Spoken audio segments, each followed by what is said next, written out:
What is Veer Savarkar's association with Nathuram Godse?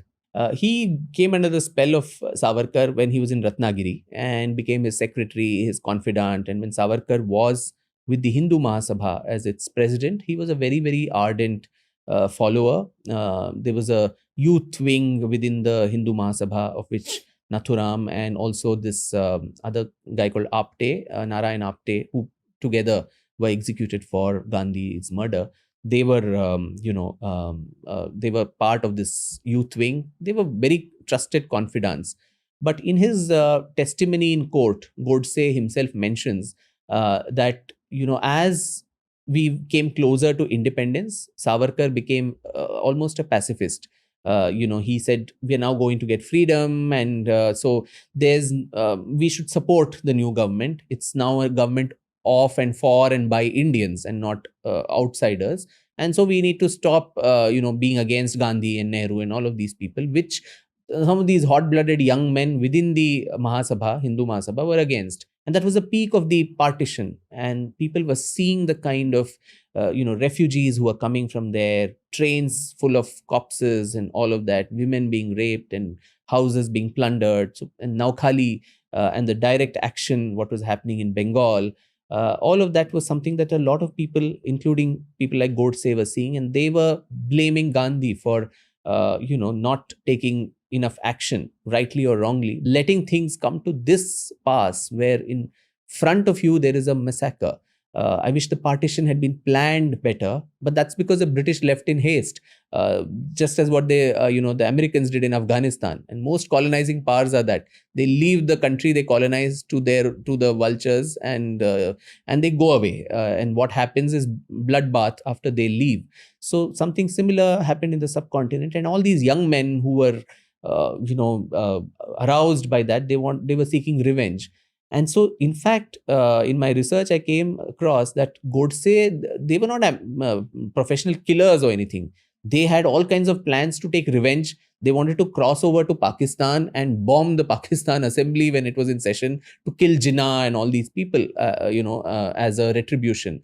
That was obviously, it failed, because how do you manage to cross over and get ammunition and all that? Then they wanted to loot the Nizam's treasury, because Nizam wanted to affiliate with Pakistan. But for Sardar Patel, we would not have had Hyderabad.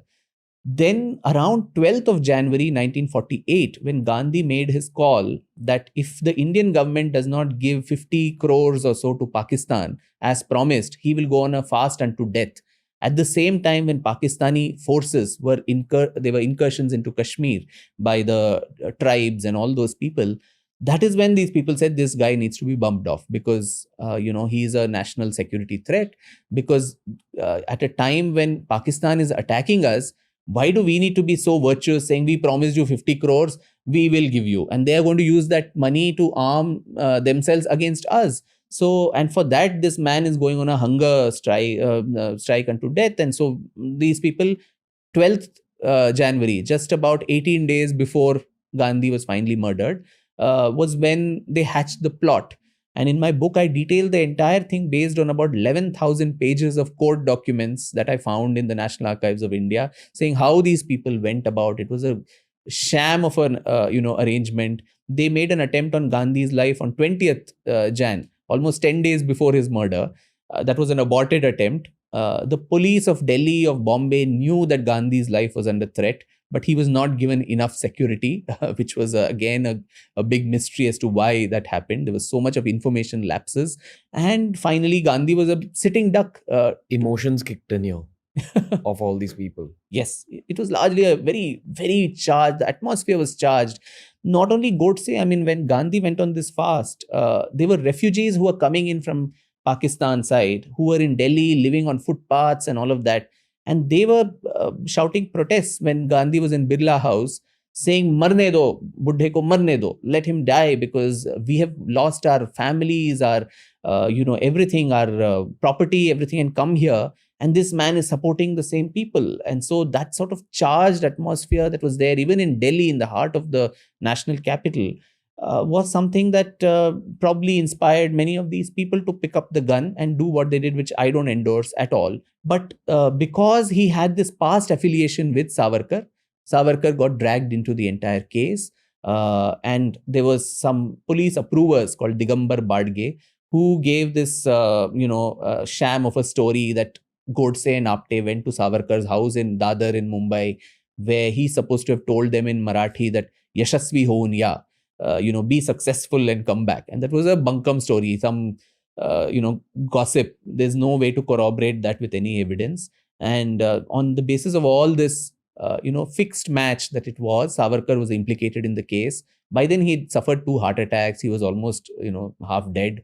There was no way that he would have done all this. When, as I said, he was pacifist. He was wanting to cooperate with the new government, but he got implicated in it. And there was the Red Fort trials that went on for 1 long year. And seeing all the evidence, the judge exonerated him. Among all the people, other than the approver, most of them served 15, 16 years of sentence. Godse and Apte were hanged, but Savarkar was honorably exonerated by the court.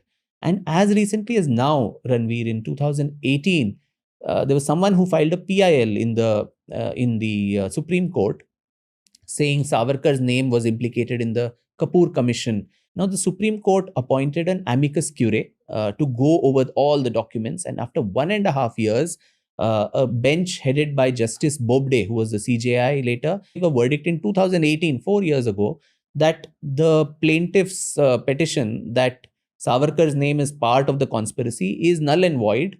The High Court, the trial court in Delhi, what it exonerated him in 1948, that holds, and this insinuation is wrong.